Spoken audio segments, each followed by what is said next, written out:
नमो गुरुभ्यः।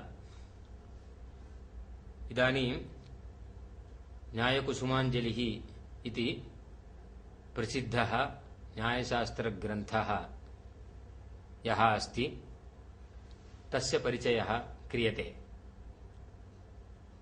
प्रमाणशास्त्रम् इति न्यायशास्त्रस्य व्यपदेशः। यतः प्रमाणानि एव अस्मिन् शास्त्रे प्रधानविषयः भवन्ति। अपि च प्रमाणप्रमेय संशय प्रयोजन इति प्रथमसूत्रे उक्तरीत्या प्रमाणविचारानन्तरं प्रमेयविचारः अपि ईषत् क्रियते। प्रमाणशास्त्रत्वात् इदं शास्त्रं सर्वेषां शास्त्राणाम् उपकारकं भवति। यतः मानाधीना मेयसिद्धिः इत्युच्यते। प्रमाणनिरूपणम् अत्र क्रियते। अनन्तरं प्रमेयनिरूपणमपि ईषत् क्रियते। तत्र आत्मशरीर इंद्रिय अर्थ बुद्धि मन प्रवृत्तिदोष प्रत्यभाव फल दुःख अपवर्गास्तु प्रमेयम् इति सूत्रे प्रमेयानि परिगणितानि सन्ति। तत्र च प्रथम प्रमेयं भवति आत्मा।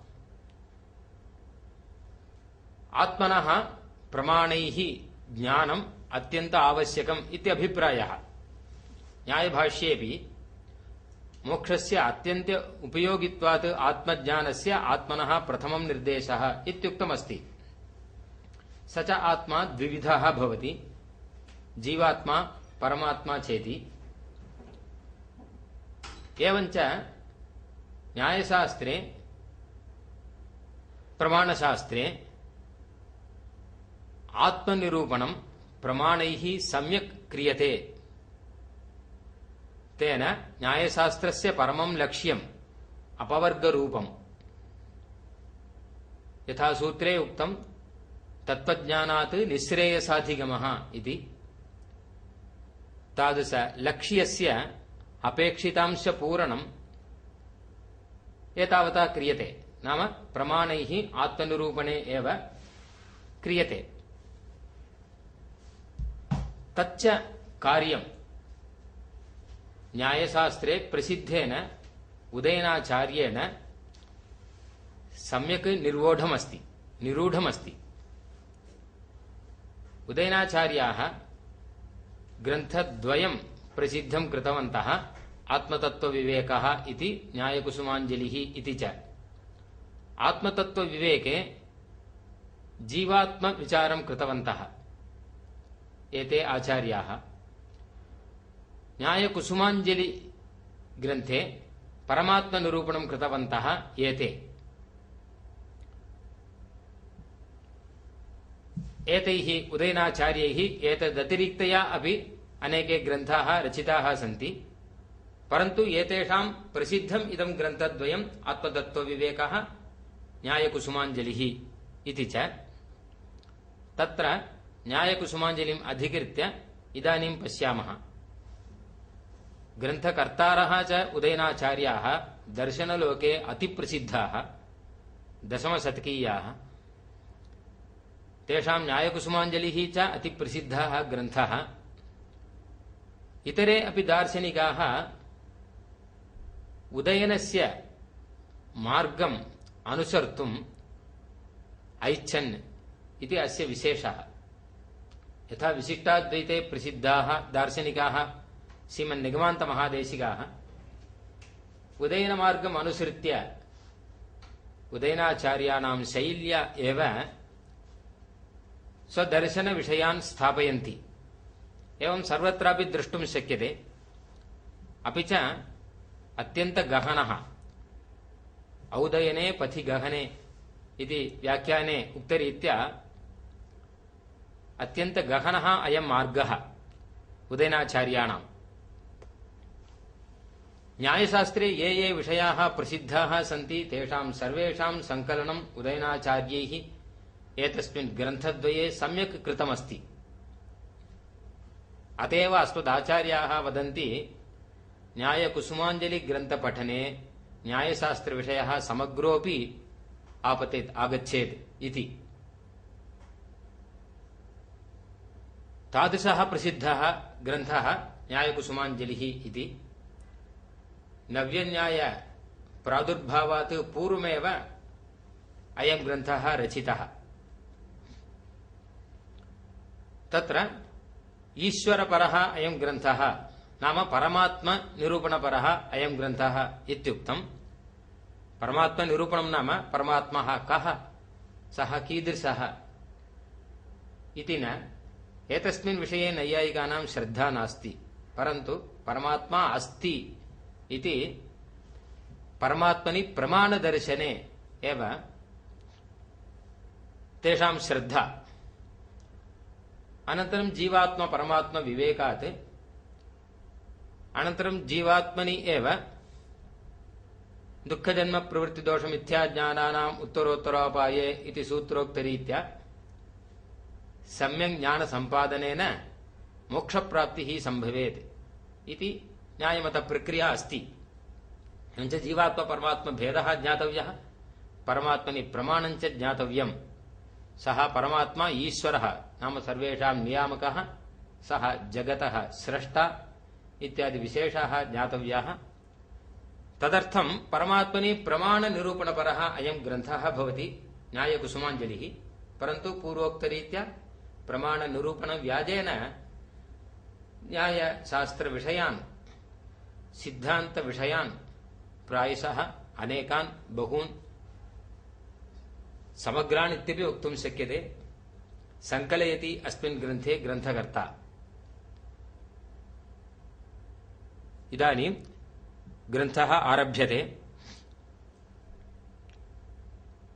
ग्रन्थे मङ्गलश्लोकः अस्ति। सत्पक्षप्रसरः सतां परिमलब्रोड्बोधबद्धोत्सवः विम्लानो न विमर्दने अमृतरसप्रस्यन्दमाध्वीकभूः ईशस्यैष निवेशितः पदयुगे भृङ्गायमानं भ्रमच्चेतो मे रमयतु अविघ्नम् अनघः न्यायप्रसूनाञ्जलिः इति ग्रन्थस्य नाम स्वयं वक्ति। न्यायकुसुमाञ्जलिः ईशस्य पदयुगे समर्पितः। यथा कुसुमाञ्जलिः भगवतः पदयुगे समर्पिता, तद्वत् अयम् अपि न्यायकुसुमाञ्जलिः ईशस्य पदयुगे समर्पिता।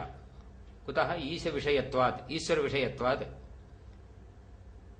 अस्मिंश्च मङ्गलश्लोके घटकानि पदानि सर्वाणि अपि कुसुमविषये एवं ईश्वरविषये च अन्वयं प्राप्नुवन्ति।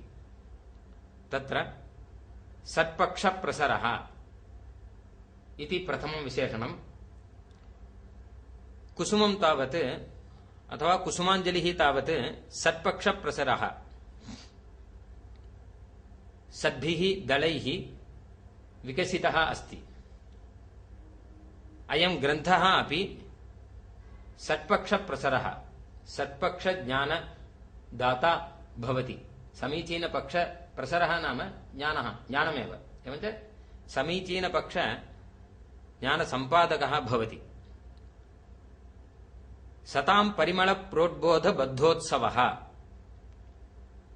सतां परिमलप्रोद्बोधेन आनन्दं जनयति कुसुमाञ्जलिः।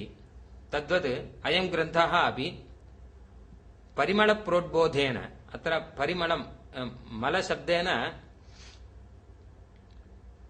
मलधारणे इति धातोः परितः सम्बन्धः सूच्यते। एवञ्च अन्वयव्याप्तिः व्यतिरेकव्याप्तिः इति व्याप्तिद्वयेन इत्यर्थः। तादृशव्याप्तिद्वयप्रोद्बोधेन बद्धोत्सवः। अनन्तरं विम्लानः न विमर्दने, कुसुमाञ्जलिः विमर्दने कृतेपि म्लानः न भवति। कुतः? दिव्यपुष्पत्वात्। अत्रापि विमर्दने कृतेपि, तर्कैः विमर्दने कृतेपि म्लानता न भवति। कुतः? सम्यक् स्थापितत्वात्। अत्र च सत्पक्षप्रसरः इत्यनेन पक्षवृत्तित्वम् उक्तम्।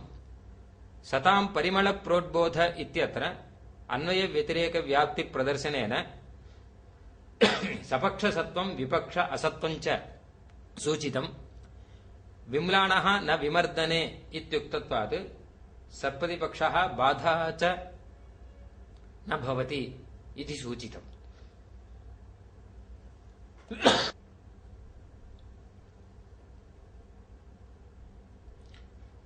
एवञ्च हेतोः पञ्चरूपाणि पक्षसत्त्वं, सपक्षसत्त्वं, विपक्षासत्त्वं, अबाधितत्वं, असत्प्रतिपक्षितत्वं इति पञ्चरूपाणि अपि अत्र सन्ति इति सूचना क्रियते।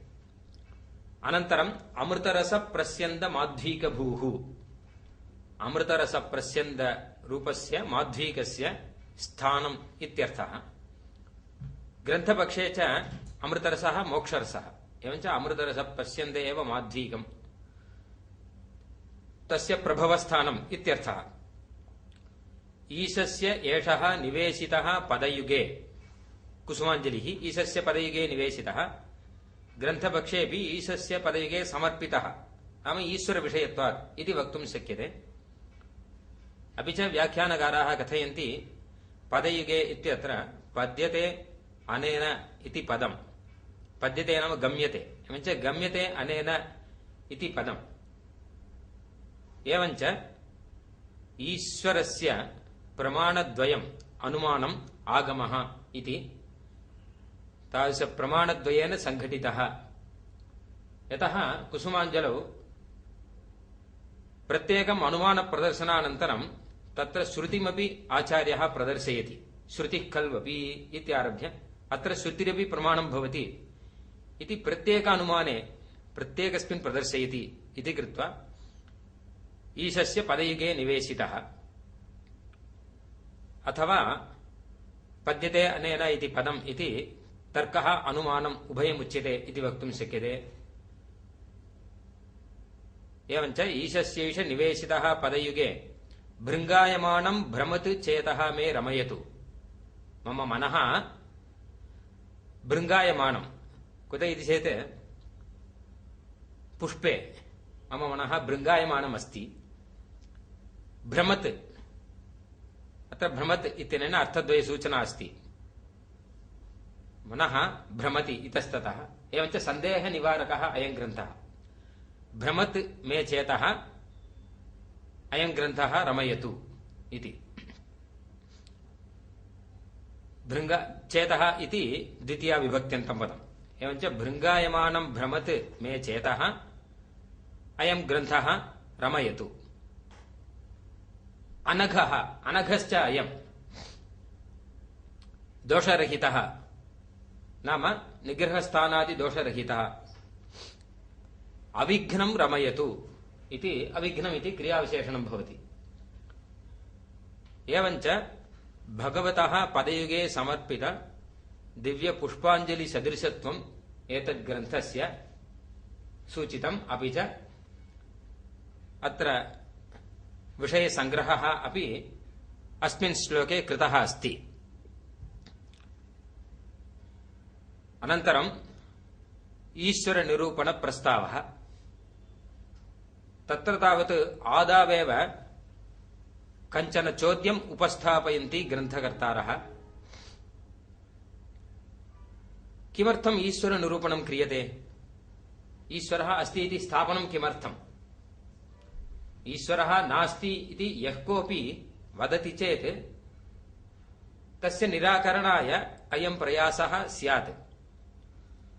परन्तु न कोऽपि ईश्वरः नास्ति इति निषेधति। सर्वेऽपि दार्शनिकाः येन केनापि रूपेण ईश्वरम् अङ्गीकुर्वन्ति एव। ईश्वरः नाम नियामकः। नियामकः नास्ति इति कोऽपि न वदति। अतः तत्तन्मतम् अनूद्य तेषां मते इत्थम् ईश्वरः अङ्गीकृतः अस्ति इति प्रदर्शयति। यथा शुद्धबुद्धस्वभावः इति औपनिषदाः अपि ईश्वरस्वरूपं वर्णयन्ति। ईश्वरः शुद्धबुद्धस्वभावः इति, नित्यज्ञानवान् नित्यमुक्तः इति। आदिविद्वान् सिद्धः इति कापिलाः सांख्याः सर्गादौ यः विद्वान् अनिमादि सिद्धयुक्तः कपिलः एव ईश्वरः इति कथयन्ति। पातञ्जलाः च क्लेशकर्म विपाकाशयैः अपरामृष्टः निर्माणकायम् अधिष्ठाय संप्रदाय प्रवर्तकः अनुग्राहकः। वेद संप्रदायस्य प्रवर्तनार्थं शरीरं किञ्चित् स्वीकृत्य संप्रदाय प्रवर्तनं करोति ईश्वरः। यतः पातञ्जलाः शेश्वरवादिनः इति प्रसिद्धमेव। अनन्तरं महापाशुपताश्च लोकवेद विरुद्धैरपि निर्लेपः स्वतन्त्रः च इति कथयन्ति। लोकवेद विरुद्धाः ये धर्माः भस्मास्थिधारणादयः तैरपि निर्लेपः इति कथयन्ति। अनन्तरं शैवाः वैष्णवाः शिवः एव ईश्वरः इति शैवाः कथयन्ति, विष्णुरेव पुरुषोत्तम एव ईश्वरः इति वैष्णवाः कथयन्ति, पितामहः एव ईश्वरः इति पौराणिकाः कथयन्ति, यज्ञपुरुष एव ईश्वरः इति याज्ञिकाः। नास्तिकमतेष्वपि सर्वज्ञः सुगतो बुद्धः इति स एव ईश्वरः इति सौगताः। निवारणः शरीररहितः इति दिगम्बराः जैनाः कथयन्ति। उपास्यत्वेन देशितः इति मीमांसकाः, नाम उपास्यत्वेन चोदितः मन्त्ररूपः एव ईश्वरः इति मीमांसकाः कथयन्ति। लोकव्यवहारसिद्धः इति चार्वाकाः। किं गुणः, चार्वाकमतेऽपि ईश्वरः नास्ति इति न वक्तुं शक्यते। ईश्वरः नाम नियामकः, नियामकः राजा अस्ति किल, एवञ्च लोकव्यवहारसिद्धः अयमेव ईश्वरः इति तेऽपि कथयन्ति। नैयायिकाः किं कथयन्ति इति चेत् यावदुक्त उपपन्नः इति, उक्तेषु यावत् उपपन्नं तावत् स्वीकुर्वन्ति।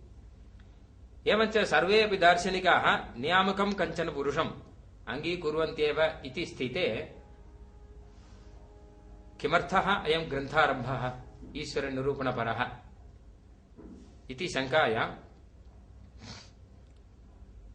तत्र उदयनाचार्याः कथयन्ति, न्यायचर्चेयमीशस्य मरणव्यपदेशभाक् उपासनैव क्रियते श्रवण अनन्तरगता। इदानीं प्रसिद्धस्यैव ईश्वरस्य अनुमानेन स्थापनं क्रियते। इदं तावत् मननरूपम्। श्रुतितः आचार्यसकाशात् ईश्वरः अस्ति इति श्रुतस्य अर्थस्य अनुमानेन स्थापनं क्रियते। श्रुतस्य अर्थस्य युक्तिभिः प्रतिष्ठापनं किल मननम्। वेद एव वदति, मनीषिणो मनसा पृच्छते दुतत् यदध्यतिष्ठद्भुवनानि धारयन् इति मननं कुर्वन्तु इति। अपि च श्रोतव्यः मन्तव्यः इति विधिः अस्ति। एवञ्च सर्वैः उक्तः एव विषयः अत्र स्थाप्यते सम्यक्। कुतः, सन्देहनिवारणार्थम् इत्यर्थः। अत्र शुद्धबुद्धस्वभावः इत्यादिना तत्तद्दर्शनेषु प्रतिपादितस्य ईश्वरस्वरूपस्य निरूपणं सर्वेषां हृदय आवर्जकं भवति। सर्वे अपि ग्रन्थकर्तारः सादरं पश्यन्ति एतत् वाक्यजातम् इति। न्यायचर्चेयमीशस्य मरणव्यपदेशभाक् उपासनैव क्रियते श्रवणानन्तरगता इति प्रतिज्ञा क्रियते। अपि च स्वर्ग अपवर्गयोः मार्गम् आमनन्ति मनीषिणः यदुपास्तिम् असौ अत्र परमात्मा निरूप्यते इति आदौ प्रतिज्ञा कृता अस्ति। एवञ्च ग्रन्थप्रयोजनम् अपि अनेन उक्तं भवति। अनन्तरं ग्रन्थारम्भः। तत्र ईश्वरः नास्ति इति पक्षः पूर्वपक्षः, ईश्वरः अस्ति इति स्थापनं क्रियते। पूर्वपक्षरीत्या पञ्च विप्रतिपत्तयः प्रदर्शिताः। विप्रतिपत्तिः नाम विरुद्धा प्रतिपत्तिः, सिद्धान्तमतः विरुद्धा प्रतिपत्तिः। अत्र तावत् विप्रतिपत्तिपदं विरुद्धप्रतिपत्तिजनके वाक्ये प्रयुज्यते। बहुत्र एवं प्रयुज्यते। यथा विप्रतिपत्तितः संशयः इत्युक्तौ विप्रतिपत्तिवाक्यात् विरुद्धार्थप्रतिपादकवाक्यद्वयात् संशयः इत्यर्थः। न्यायसूत्रे भाष्ये च उक्तः। तद्वत् अत्र विरुद्धार्थप्रतिपत्तिजनकं पञ्च वाक्यपञ्चकम् उच्यते। एतासां पंचानां विप्रतिपत्तीनां निरासः पंचसु स्तबकेषु क्रियते।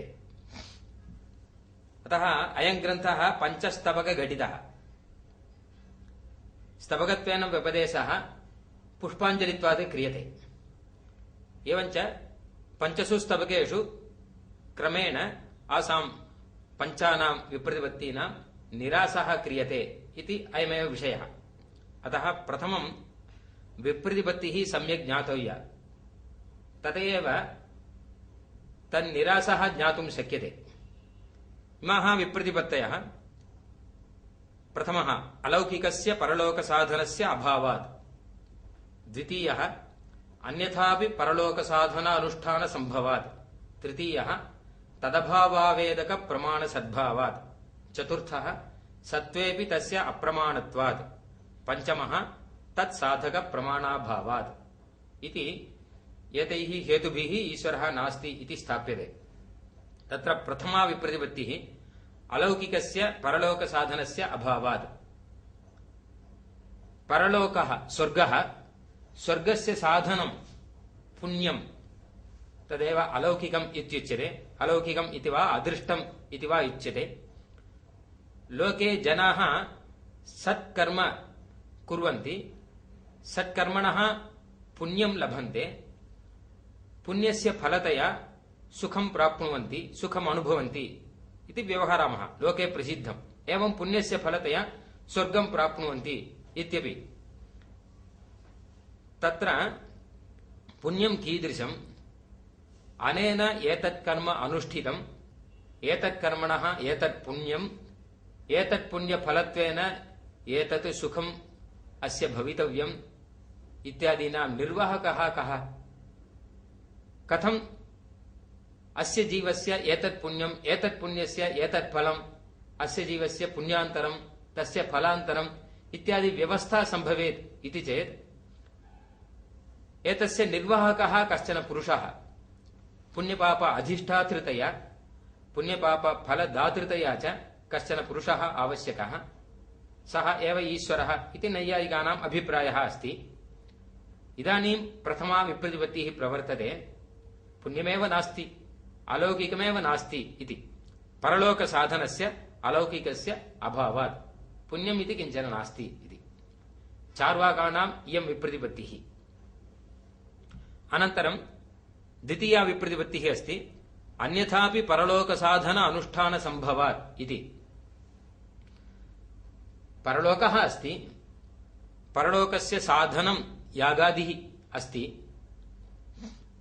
परन्तु यागादि संप्रदाय प्रवर्तनं केन क्रियते इति आलोचनीयं। नाम परलोकसाधनं प्रत्यक्षं न भवति, यद्यपि यागादि प्रत्यक्षं, परन्तु यागादेः परलोकसाधनत्वं न प्रत्यक्षं भवति। अतः यागादेः परलोकसाधनत्वं साक्षात्कृत्य अयं यागः अस्य साधकः इति उपदेशेन अनुष्ठानेन च संप्रदाय प्रवर्तकः कश्चन आवश्यकः।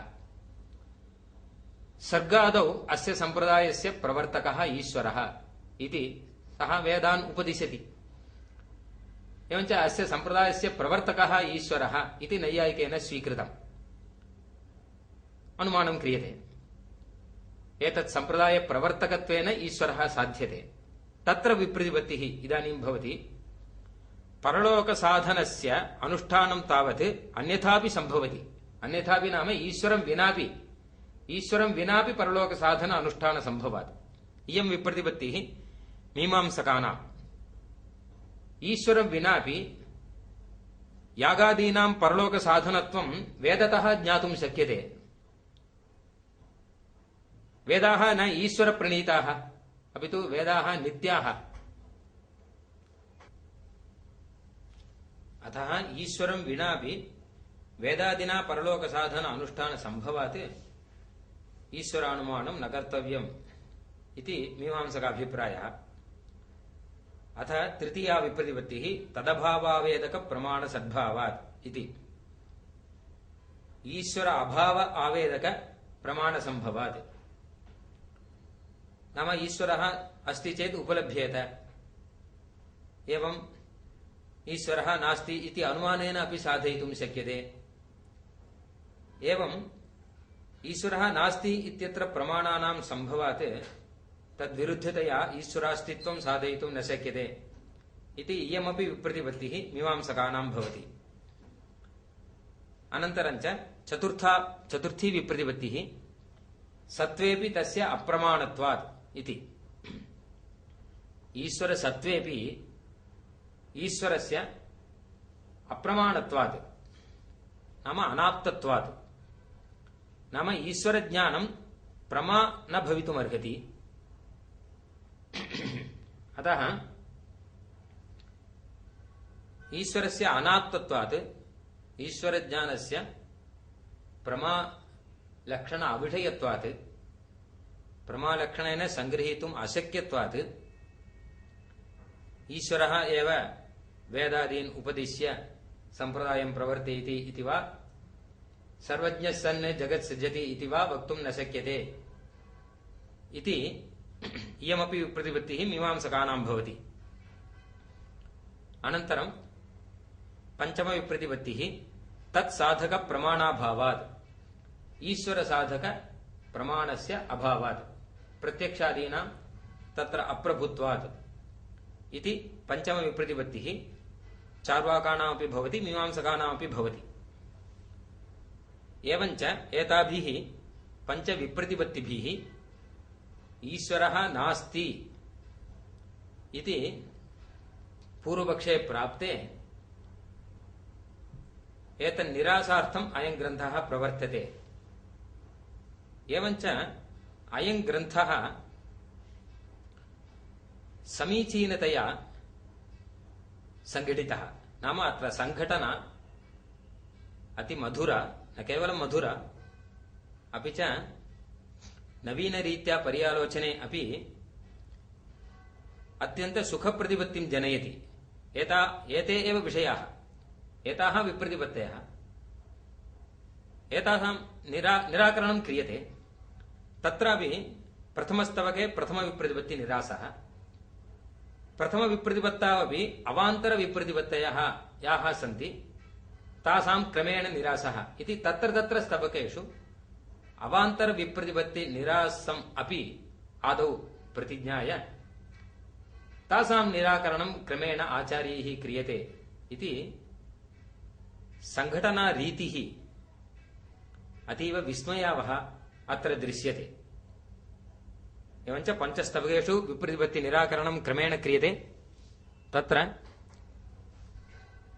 प्रथमविप्रतिपत्तिनिरासः, कुसुमाञ्जलिग्रन्थे तावत् मध्ये मध्ये श्लोकाः घटिताः।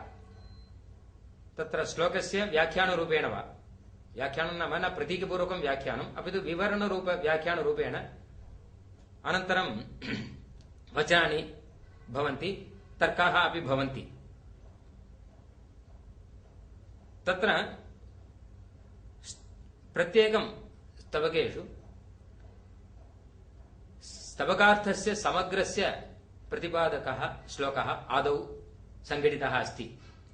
एवञ्च स्तवकेषु प्रथमश्लोकः स्तवकार्थस्य समग्रस्य प्रतिपादकः, अनन्तरं प्रथमश्लोके उक्तान् विषयान् क्रमेण स्वीकृत्य तादृशविषयाणां क्रमेण निरूपणं करोति ग्रन्थकर्ता अत्र।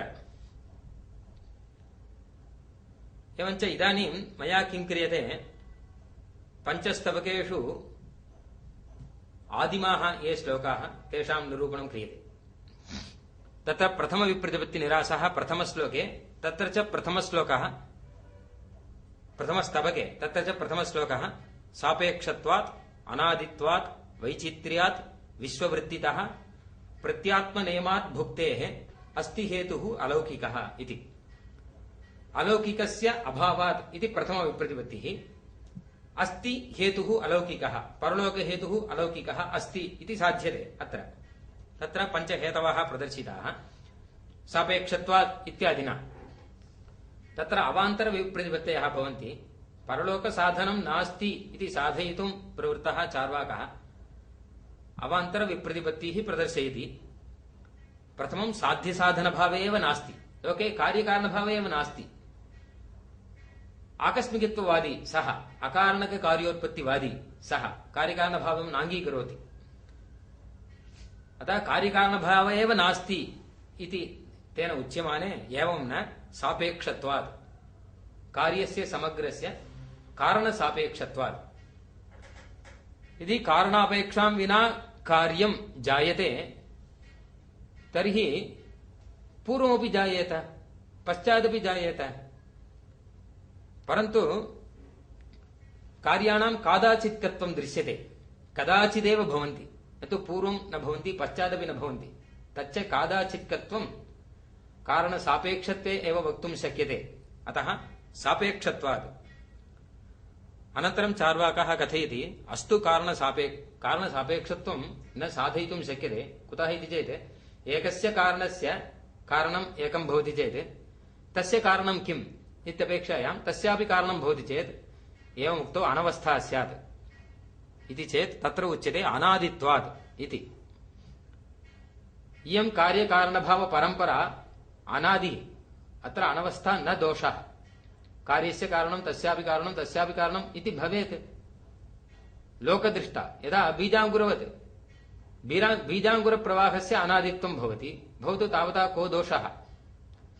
एवञ्च लोके एवं प्रत्यक्षतः दर्शनात् कादाचित्कत्वानुसारेण एवमेव स्वीकर्तव्यत्वात् अत्र अनादित्वं न दोषः, प्रवाह अनादित्वं न दोषः। अनन्तरं वैचित्र्यात् चार्वाकः कथयति, भवतु समग्रस्य कार्यस्य एकमेव कारणं भवतु, कुतः अनेकानि कारणानि स्वीक्रियन्ते इति चेत् कार्यवैचित्र्यात् कारणवैचित्र्यं। कार्याणि विचित्राणि भवन्ति, तदनुसारतया कारणे अपि वैचित्र्यं स्वीकर्तव्यम् इति आचार्यः स्थापयति। अनन्तरं चार्वाकः कथयति, तथापि भवतु लोके दृष्टानां कार्याणां दृष्टानि कारणानि इति। किमर्थम् अदृष्टस्य अदृष्टकारणकल्पना इति चेत् तत्र अदृष्टमपि किञ्चित् फलमस्ति स्वर्गादि इति स्थापनार्थं विश्ववृत्तितः इति चतुर्थः हेतुः। विश्ववृत्तिः नाम विश्वेषां जनानां यागादौ प्रवृत्तिः। विश्वेषां जनानां प्रवृत्तिः सफलत्वे एव भवति, प्रयोजनम् अनुद्दिश्य न मन्दोऽपि प्रवर्तते। एवञ्च विफला विश्ववृत्तिः नो न दुःखैकफलापि वा दृष्टलाभफलानापि विप्रलम्भोऽपि नेदृशः इति। महाजनानां स्वर्गादिसाधने यागादौ दानादौ होमादौ च प्रवृत्तिः विफला न भवति, विप्रलम्भफला अपि वञ्चनमपि अत्र नास्ति। कुतः स्वयम् अनुतिष्ठन्ति प्रयासपूर्वकम् इति महता ग्रन्थेन सफलेन भाव्यम् एतदनुष्ठानेन इति स्थापयन्ति। तेन स्वर्गादि फलं साधयन्ति। अनन्तरञ्च प्रत्यात्मनेमात् भुक्तेः इति अस्ति। नाम तथापि अदृष्टं स्वीकर्तव्यं वा इति चेत् यागः अस्तु स्वर्गः अस्तु अदृष्टं स्वीकर्तव्यं वा इति चेत् प्रत्यात्मनेमात् भुक्तेः। नाम इदानीम् अनुष्ठीयमानं कर्म सद्यः नश्यति, परन्तु कालान्तरभावी, अतः मध्ये व्यापारः आवश्यकः। एतदात्मनः एतदनुभवः, एतदात्मनः एतदनुभवः इति तत्तदात्मव्यवस्थिततया मध्ये व्यापारः कश्चन आवश्यकः। एवञ्च अनुभवस्य प्रत्यात्मनेतत्वात् तत्तत्कालनेतत्वात् तत्तद्देशनेतत्वाच्च तत्र मध्ये व्यापारतया अलौकिकः नाम अदृष्टं नाम किञ्चित् स्वीक्रियते इति। अलौकिकसाधनेन अलौकिकस्य अभावात् इति प्रथमा विप्रतिपत्तिः निरस्यते प्रथमस्तबके। अस्ति हेतुरलौकिकः इति। अथ द्वितीयस्तबके द्वितीयविप्रतिपत्तिनिरासः। तत्र च आदिमः श्लोकः प्रमायाः परतन्त्रत्वात् सर्गप्रलयसम्भवात् तदन्यस्मिन् अनाश्वासात् न विधान्तरसम्भवः इति। द्वितीया विप्रतिपत्तिः इत्थमस्ति। अन्यथापि परलोकसाधनस्य अभावात् परलोकसाधन अनुष्ठान संभवात् इति। अन्यथापि नाम ईश्वरं विनापि विधान्तरेणापि परलोकसाधन अनुष्ठानं संभवति इति। तत्र निराकरणं न विधान्तर संभवः इति। ईश्वरं विना तत्संभवः न इति। तत्र पूर्वपक्षिणा मीमांसकेन उक्तम् ईश्वरं विनापि परलोकसाधनं यागादि ज्ञात्वा अनुष्ठानं कर्तुं शक्यते कथम् इति चेत् वेदतः अवगत्य। वेदस्य वा प्रामाण्यं कथम् इति शङ्कायां स्वतः प्रामाण्यमस्ति वेदानाम्, अपि च ज्ञानानां सर्वेषां स्वतः प्रामाण्यवादिनः मीमांसकाः। एवञ्च दोषः नास्ति चेत् ज्ञानं स्वतः प्रमाणं भवति। प्रामाण्यं ज्ञानानां स्वतः, अप्रामाण्यं तु परतः नाम दोषतः। वेदे तु दोषः नास्ति अनादित्वात्। एवञ्च दोषाभावात् वेदवाक्यजन्यज्ञानस्य स्वतः प्रामाण्यमस्ति इति कृत्वा तत्र ईश्वर अपेक्षा नास्ति। अतः स्वयं ज्ञात्वा प्रवर्तते पुरुषः इति वदति मीमांसकः। एवम् अवान्तर विप्रतिपत्तिः अस्ति। तस्याः निराकरणाय प्रमायाः परतन्त्रत्वात् इति। न्यायमते प्रामाण्यं न स्वतः अपितु परतः इति साध्यते। अपि च वेदानां नित्यत्वात् प्रामाण्यम् इति मीमांसकेन उक्तं। तदपि न सर्गप्रलयसम्भवात् इति। सृष्टिप्रलयसम्भवात् प्रलयकाले सर्वेषां नाशात् प्रवाहनित्यत्वमपि वेदानां नास्ति, अपि तु नाशः एव इति नैयायिकः कथयति। प्रलयानन्तरम् ईश्वरः सृजति, वेदमपि सृजति। अतः वेदानां पौरुषेयत्वं नैयायिकेन उच्यते। तदन्यस्मिन् अनाश्वासात् भवतु वेदाः मा सन्तु, परन्तु प्रसिद्धः सर्वज्ञः इति प्रसिद्धः कपिलः अस्ति।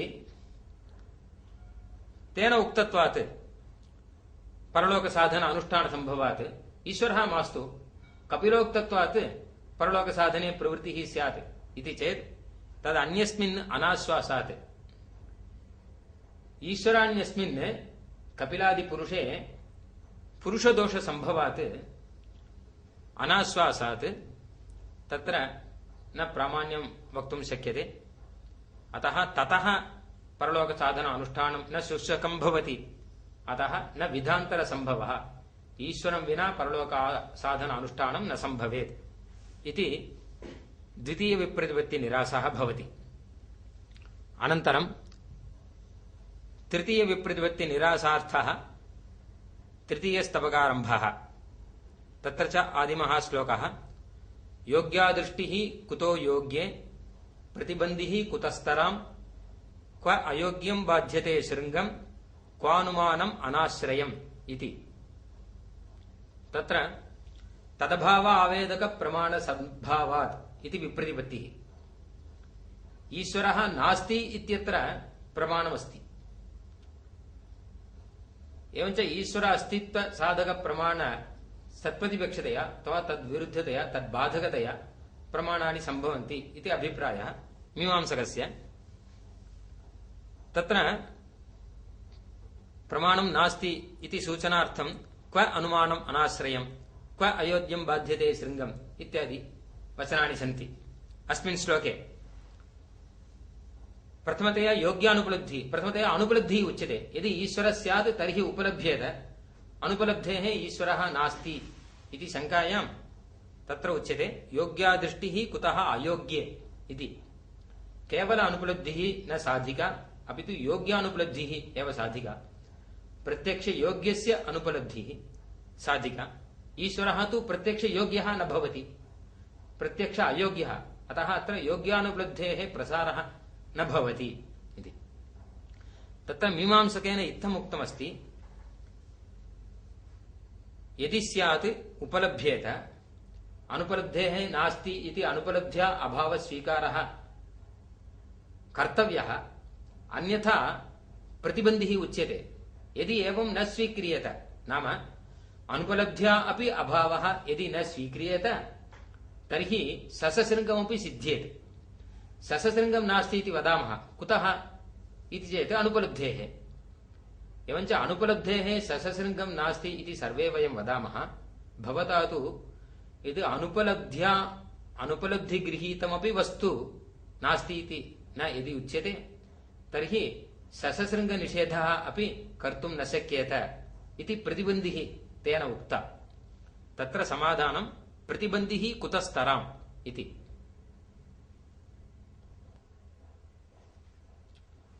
योग्यादृष्टिः कुतः अयोग्ये, प्रतिबन्धिः कुतस्तराम्।